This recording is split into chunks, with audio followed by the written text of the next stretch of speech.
이번 사건은 요 짤처럼 주제가 불륜인데, 불륜은요, 진짜 이게 광기입니다. 단순히 몰래 바람났다, 이런 선에서 끝나는 게 아니에요. 그렇게만 생각하면 안 된다고. 불륜하면 일단 이 양반들 이야기 안 할 수가 없지, 요즘에. 이 양반들도 진짜 광기잖아. 얼마 전에 애도 나왔어요. 이 사건은 2016년 6월 21일 처음 알려졌지. 영화배우인 김민희가 무려 22살 많은 유부남 영화감독 홍상수랑 사귄대. 홍상수는 근데 이미 가정이 있는 사람이잖아요. 그래서 이거는 사귄다기보다 바람이 났단 소리야. 미국에서나 있을 법한 영화계 간통이 벌어진 거라고요. 진작에 영화판에서는 암암리에 알고 있던 사실이었다는데 하는 거 보면 자기들도 딱히 숨길 생각은 없어 보이잖아. 이게 진짜 대놓고 욕해달라는 수준이에요, 사람들이. 너무 공개적으로 커밍아웃도 했고, 그러니까 다들 이걸 어떻게 받아들여야 될지 좀 어지러운 상태라고. 하도 당당하니까 뭐라 하기도 좀 그렇고. 이 일로 김민희는 계약 중이던 광고회사에 위약금 시게 물어줬거든요. 아니 김민희가 보통 배우는 아니잖아. 우리나라 탑인데 무조건 억 단위 계약할 거 아니에요. 그런 거 다 물어주고 일거리 싹 끊기는 걸 감수하겠다는 거야. 아니면 얼마나 좋아야만 이럴 수 있는 거야? 그냥 숨어서 몰래 만나도 됐잖아. 여기는 헐리우드이 아닌데 왜들 이러시냐고. 이게 지금 10년 다 돼가거든요. 김민희는 아직도 방송, 영화, 광고 다 끊겨 있어요. 그냥 연예계 전체에 블랙리스트로 올라가 있습니다. 홍상수 영화에만 출연하고 있지. 해외 시상식도 의상 협찬이 안 돼가지고 자기 옷 입고 나갑니다. 이런 건 특히 여배우들 사이에서 자존심 상하는 일일 텐데 남자 하나 잘못 골랐다가 매 순간순간이 페널티인 인생을 살고 있단 말이에요. 이 모든 걸 감당할 정도로 홍상수가 좋냐는 거야.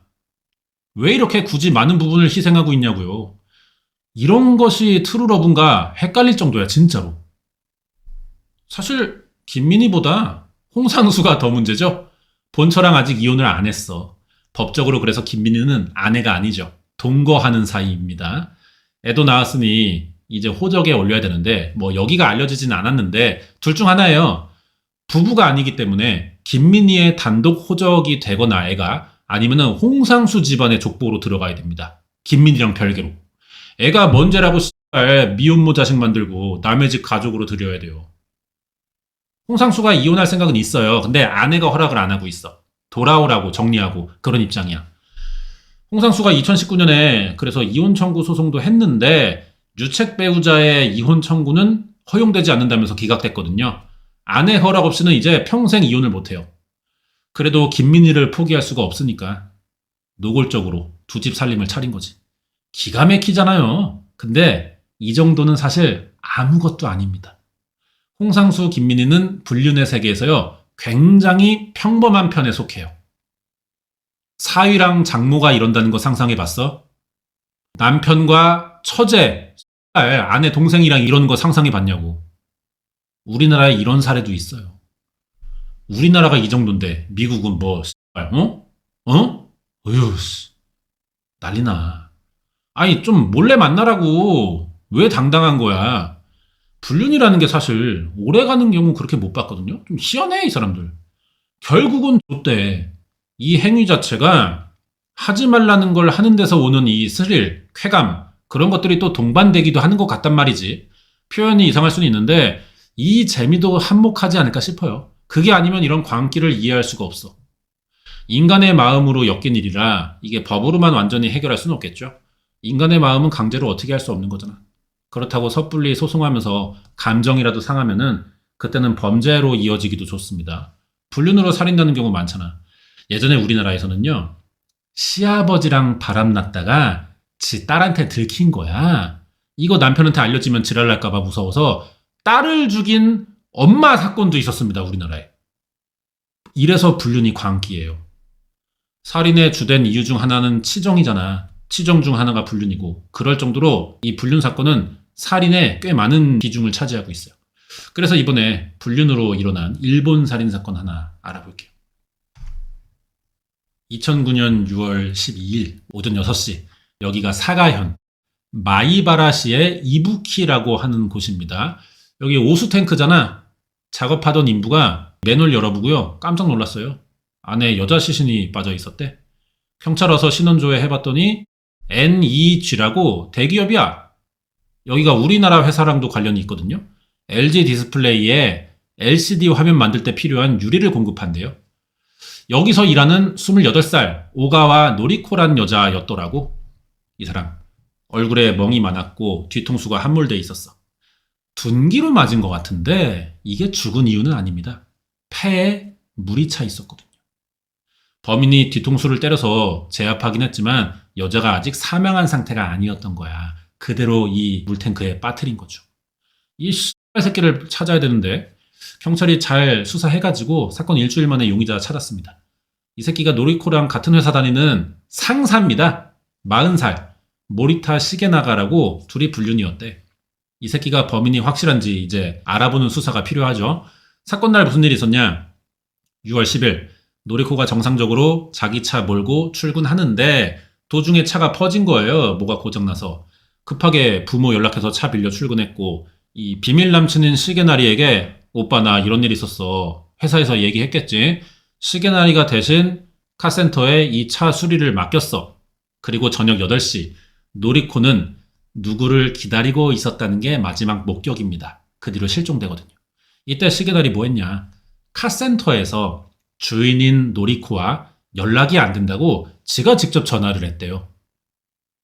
범인이니까 자기가 먼저 뭐 알리바이 만들려고 한 건지 뭐 의도는 모르겠지만 이대로 다음 날 됩니다. 출근을 안 하니까 회사에서 노리코에게 전화했지. 안 받아. 그래서 가족에게도 전화해보면서 이상하다. 실종신고가 있었던 거예요. 이때 이 시게나리는 또 뭐 했냐?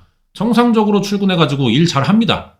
회사에서는 시게나리랑 노리코 관계를 어느 정도 알고 있었어요. 좀 소문나 있었거든. 여친 사라진 거잖아. 근데도 이 새끼는 왜 아무렇지도 않게 일하고 있는 거지? 이상하게 생각했어. 노리코가 이 회사의 정사원이래요. 맡은 일이 뭐냐면 공장 돌면서 사무직이 아니야. 공장 돌면서 공정 관리하고 공장 직원들 작업 감독하고 그런 건데 그럼 현장 작업복을 입겠죠. 시신 발견 장소도 공장이었습니다. 그래서 작업복 차림이었는데 신발은 안 신고 있어요. 그러면은 뭐 퇴근 전에 사건이 일어났다는 뜻이고 사망 순간엔 뭐 공장 어딘가에서 신발을 신지 않아도 되는 그런 장소에 있었다. 뭐 이렇게도 생각해 볼 수 있어.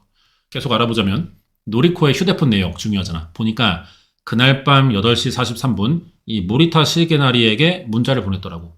마지막에 연락한 사람이에요. 목격자의 말로는 누구를 기다리는 것처럼 보였다고 했잖아. 둘이 죽기 전에 만나려고 했던 거야. 그리고 실종되자 노리코 가족이 신고하기 전에 엄마가 딸 집을 간 적이 있어요. 책상에 이 시게나리의 휴대폰 개통 계약서가 있었대.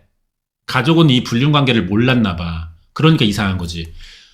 우리 딸 이름도 아니야 계약서에 써져 있는 게. 아니 남의 계약서를 네가 왜 갖고 있니? 이상한 거지. 이 휴대폰 문제에서 또 이상한 거는 노리코 실종을 안 친구가 전화해봤어요. 노리코 폰으로.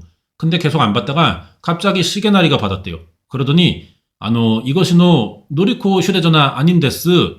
노리코노 회의 중 데스 하고 뭐 대충 얼버무리듯이 이 남자가 끊었다는 거지.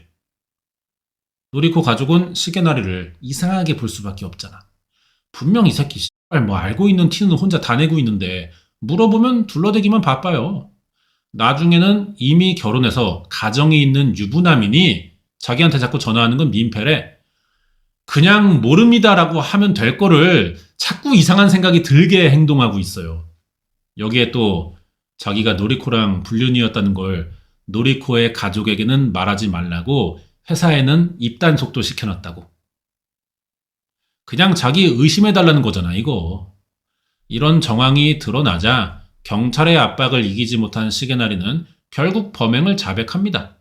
눈치 못 채는 게 더 어려울 정도로 이 새끼는 범인이에요. 자세한 상황 알 수 없지만 둘이 주고받은 문자를 보면 문제가 꽤 있었고 오래된 것 같아요. 이걸로 사건 당일엔 크게 싸웠고 이 관계를 아는 직장 동료들은 둘이 자주 싸우는 걸 넘어서 노리코가 시게나리에게 많이 맞아왔었대. 노리코는 이 문제로 고민이 꽤 있었고 시게나리가 인정 안 해도 이거는 불륜을 의심하는 게 정배죠? 그럼 몰래 잘 만나면 되는 걸 왜 싸우고 때렸냐? 서로가 바람 피고 있었다고 의심해 왔대요.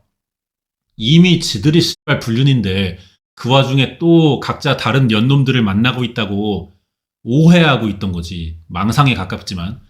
이게 그동안 싸운 이유고 사건 당일날은 차에서 만났다가 뭐 더 크게 싸웠던 것 같아요. 그러다 시계나리가 지 화 못 이겨서 노리코 뒤통수를 망치로 때렸는데 지도 알았어. 노리코가 죽지 않고 의식만 없는 상태라는 걸. 하지만 이미 수습할 수 있는 단계를 넘어섰다고 생각한 거야. 그래서 이참에 아예 그냥 죽이기로 한 거죠. 그래서 노리코를 끌고 가 공장 맨홀에 버린 겁니다. 그리고 혹시 살아나올까봐 맨홀 뚜껑에 돌까지 올려놨던 거고요.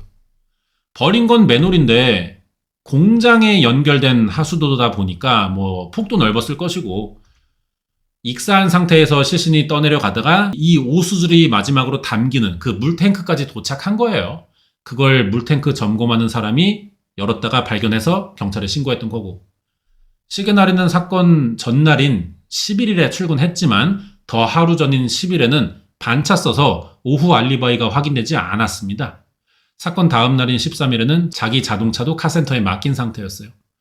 지 말로는 뭐 충동적이라고 진술하지만 이런 정황을 보면 사실은 미리 계획된 범행이었을 가능성이 높지.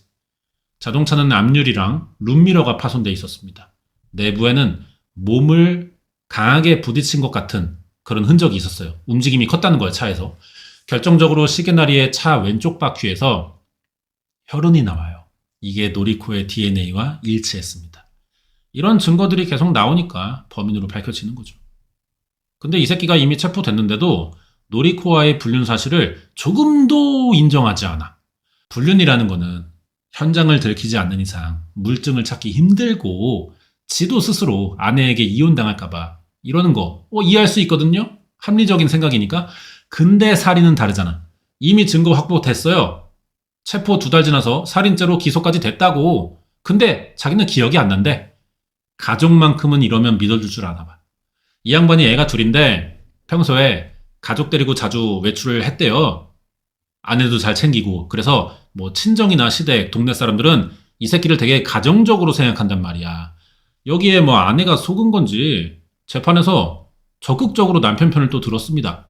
변호사가 부른 거겠죠. 판사에게 그럴 사람이 아니라는 인식을 좀 주려고 부른 것 같은데 역할 수행 제대로 했어요. 우리 남편은요, 이렇게 무서운 일을 할 사람이 아니고요. 이건 뭔가 오해가 있는 거예요. 불륜은 저도 안 믿지만 이런 게 사실이면요, 아이들을 생각하는 착한 남편이고 가장으로서 힘든 점이 있었을 테니 마음이 공허해가지고 저질렀을 수밖에 없을 거예요. 그럼 남편을 그렇게 외롭게 만든 저에게도 잘못이 있어요. 이렇게 말을 했다고. 존나 적극적으로 편들어줬어. 이게 뭐 왜 그랬을까? 남편을 믿는다기보다는 자기 딴에는 차악을 선택한 거겠죠.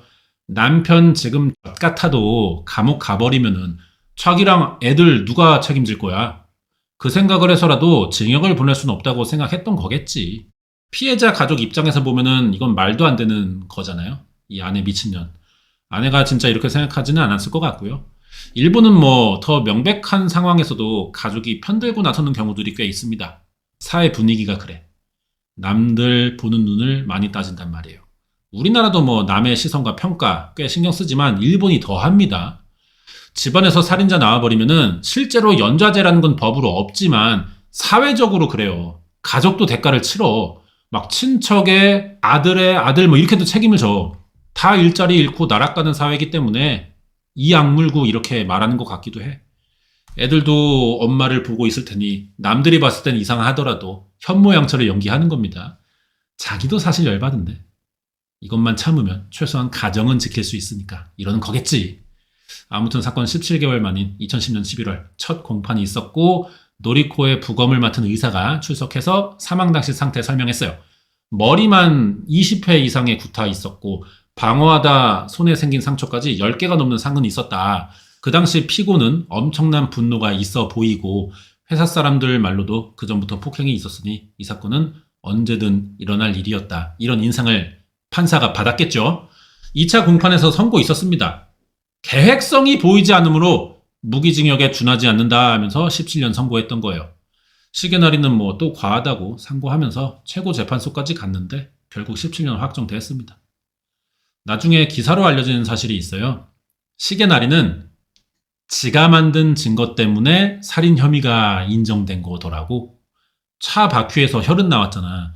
이게 노리코 혈흔인데 시계나리는 처음에 코피라고 진술했거든요. 노리코의 코피다. 뭐 내가 죽이지 않았어. 그러니까 죽이면서 생긴 피가 아니고 코피다. 이렇게 말한 거야.